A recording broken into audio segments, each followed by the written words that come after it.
President Park is 0-4-2 in nominations for Prime Minister over the past month.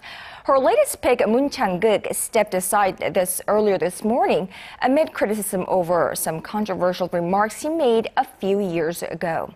Arirang News Choi reports.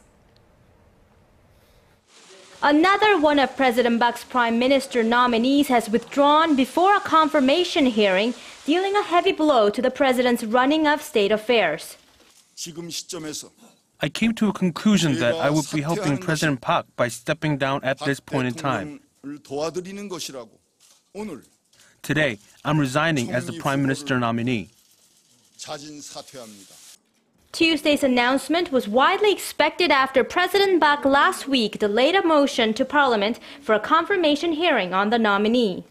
Chang-keuk drew heavy criticism from the public and the ruling and opposition parties for comments he made at his church a few years ago. Moon had said Japan's colonization of the Korean peninsula was part of God's plan to awaken the Korean people, and that he also divided the two Koreas to prevent communism from settling in the south.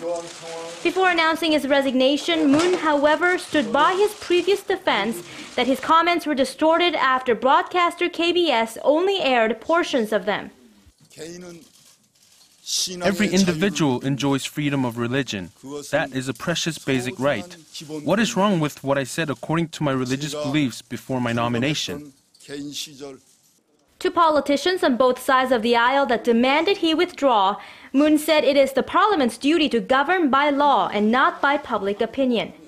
Following Moon's announcement, President Park expressed regret that the nominee has missed the chance of public judgment at a hearing.